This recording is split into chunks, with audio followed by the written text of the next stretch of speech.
గురు సాక్షాత్ పరం బ్రహ్మ తస్మై శ్రీ గురవే నమః. కురువంశాన్నంతటినీ కూడా నిలబెట్టినటువంటి మహానుభావుడు వ్యాసుడు. ఆయన యొక్క అనుగ్రహం చేతనే అంబికా అంబాలికలకు ధృతరాష్ట్రుడు పాండురాజు జన్మించారు. ఇద్దరూ జన్మించడమూ అయింది. తర్వాత విదురుడు కూడా జన్మించాడు. మహాధర్మమూర్తి యమధర్మరాజు గారి యొక్క అవతారం. వీళ్ళందరూ పుట్టడానికి కారణం కేవలముగా వ్యాస భగవానుడే. అలా వీళ్ళు ముగ్గురు జన్మించిన తరువాత కారణాంతరముల చేత పాండురాజు గారు శరీరం విడిచిపెట్టేశాడు. పరిపాలన చేస్తున్నవాడు పాండురాజు. ధృతరాష్ట్రుడు పుట్టుగుడ్డివాడు.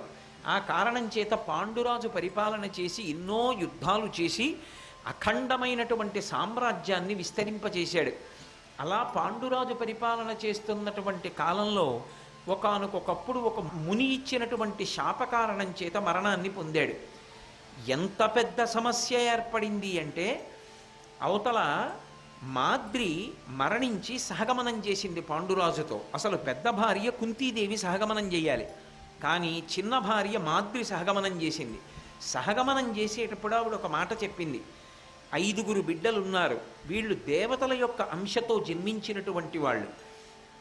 రేపు వీళ్ళని తీసుకుని హస్తినాపురానికి వెడితే అక్కడ ఉన్న వాళ్ళందరూ కూడా వీళ్ళు పాండురాజపుత్రులేనా అని అడుగుతారు. పైగా తండ్రి లేని ఈ 5 పిల్లల్ని పెంచడం నా వల్ల అయ్యే పని కాదు, ఆ ఓర్పు ఆ దక్షత నీయందే ఉన్నాయి అని కుంతిదేవికి ఆ పిల్లల్ని అప్పజెప్పేసి పాండురాజుతో మాద్రి సహగమనం చేసేసింది. ఇక మిగిలిపోయినటువంటిది కుంతీదేవి మిగిలింది 5 పిల్లలతో. ఈ చిన్న పిల్లల్ని 5 తీసుకుని హస్తినాపురానికి వెళ్ళాలి. అక్కడ ఉన్నటువంటి వాళ్ళల్లో ధృతరాష్ట్రుడు ఉన్నాడు, పెనువేప విత్తు, పైకి కనపడడం. కానీ ఎప్పుడూ రాజ్యమంతా తన కొడుకు దుర్యోధనుడికే అప్పగించాలనేటటువంటి విశేషమైన స్వార్థబుద్ధి కలిగినటువంటి వాడు. అది కాక దుర్యోధనాదులు ఉన్నారు. అటువంటి చోటుకు వెళ్ళి ఈ 5 బిడ్డలు పాండురాజపుత్రులే, వీళ్ళు సింహాసనానికి వారసులే. దుర్యోధనుడి కన్నా ముందు పుట్టినవాడు ధర్మరాజు కనుక ధర్మరాజు సింహాసనానికి వారసుడు, ఆయన యవ్వరాజ్య పట్టాభిషేకం పొందాలి అని మాట్లాడితే వీళ్ళు పాండురాజపుత్రులే అనడానికి నమ్మకం ఏమిటి? వీళ్ళు దేవతలకి పుట్టిన పిల్లలు కదా.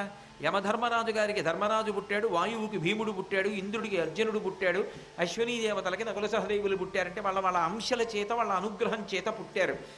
అటువంటి ప్రశ్న నిండు సభలో ఎవరైనా వేస్తే ఆమెకి జవాబు చెప్పడం ఎంత కష్టం అవుతుంది. అందుకే కుంతీదేవి చాలా పరిణతి కలిగిన తల్లి కనుక తనతో పాటు అక్కడ ఉండేటటువంటి మున్యాశ్రమంలోని మునులందరినీ తనతో తీసుకెళ్ళింది. వాళ్ళు మాట్లాడినటువంటి మాటలు పరమ ప్రామాణికములు. అక్కడ వచ్చినటువంటి మునులలో ఒక పెద్ద ముని ఆయన చెప్పాడు, ఆ 5 సంతానం ఎలా కలిగారో, పాండురాజుకి వాళ్ళు ధార్మికంగా సంతానమే కనుక వాళ్ళు పాండురాజపుత్రులే. వాళ్ళు కుంతీదేవికి మాద్రికి పాండురాజు వలన కలిగిన సంతానముగానే ధర్మము చేత అన్వయమవుతారు, కాబట్టి వాళ్ళు సింహాసనమునకు అర్హులే అని ఆ ముని మాట్లాడి అంతర్ధానమైన తరువాత ఈ పిల్లలతో భర్త చనిపోయి ఆ నకుల సహదేవుల యొక్క తల్లి అయినటువంటి మాద్రి కూడా సహగమనం చేసేసిన తరువాత వైధవ్యాన్ని పొందినటువంటి కుంతీదేవి 5 పిల్లల్ని పెంచి పెద్ద చెయ్యవలసినటువంటి విపత్కాలంలో ఎంత కష్టంలోనూ ఉండి ధృతరాష్ట్రుడి యొక్క అంతఃపురంలోకి ప్రవేశించేటప్పుడు ఆవిడ ఎంత బెంగ పెట్టుకుని ఉంటుందో నిజంగా. అటువంటి సమయంలో ఎవరూ పిలవకుండా వచ్చాడు వ్యాసభగవానుడు. ఆయన భారతంలో ఒక్కొక్క స్థితిలో ప్రవేశిస్తాడు. వ్యాసుడు ఏ స్థితిలో భారతంలో కనపడినా ఏదో ఒక కీలకమైనటువంటి సన్నివేశము నడుస్తోంది అని గుర్తు. వ్యాసుడు కనపడ్డాడు అంటే లోకము కూడా దాని నుండి నేర్చుకోవలసినటువంటి పాఠం ఏదో ఉంటుంది.